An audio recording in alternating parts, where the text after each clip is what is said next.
the season for some holiday treats, and tonight 4 high schools had the treat to play the very first high school basketball games in Stroh Center history. The Stroh, of course, is the home of BGSU basketball. Tonight, though, is the home of BG basketball, as in the Bobcats. BGSU assistant coach Lamonte Stone watching his son, Lamonte Stone, by the same name, gets the steal and the first hoop ever for BG, the high school, in the Stroh. 2-0 Cats. Just over 2 minutes left in the first. Cliff Bussey gets by his defender.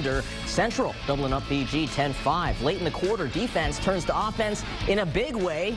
Danielle Turner, the flush. Central beats BG 54-45.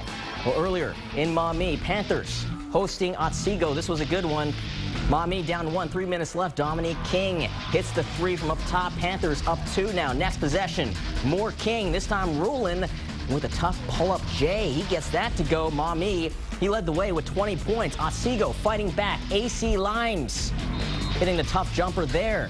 Under a minute left, back to Maumee. Jason Wanamaker, he wants to make that, and he does. That puts Maumee up 4. They go on to win by 4, 53-49. Well, 2 nights ago, Whitmer's unbeaten record was put to the test when the Panthers played at Perrysburg.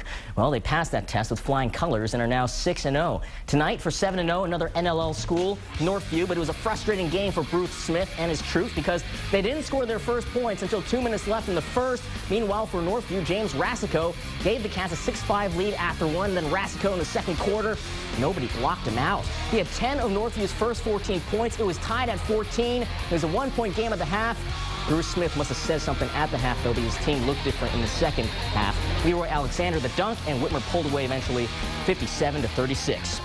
Moving on, Van Buren against Toledo Christian. First quarter, Josh Winselart. The steal to Daniel Burkett for the hoop and one. TC up by 3 points. Black Knights, they would respond. Sawyer Young spots up, hits the tray.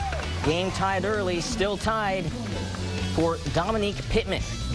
Pittman breaking his defender's ankles and hitting the jumper. Eagles taking the lead. Final score of this one, Toledo Christian getting the 7-point win, 66-59. Elsewhere, this would be a really good football matchup. Battle of Eagles, Liberty Benton and Eastwood basketball. Liberty Benton up by 14, now up by 16 after that bucket by Ryan Giese. Then Jacob Fakosh, nice left-handed lay-in right there. Trying to close the gap for Eastwood, Caleb Vespi driving the lane. Gets the hoop and the harm. Eastwood within 11 points, but final score, we check it. Eastwood would not claw back. They lose 59-43. To the ladies, St. Ursula at Waite. Third quarter, Waite trailed 29-15 at the half, but then they got it going. Brianna Henry, big part of that. She had 18 points, including 2 right there. And a little bit later on, more Henry, hoop and 1. Markia Fish driving the lane. She had 17 points. And Waite, huge comeback win over St. Ursula, 53-43.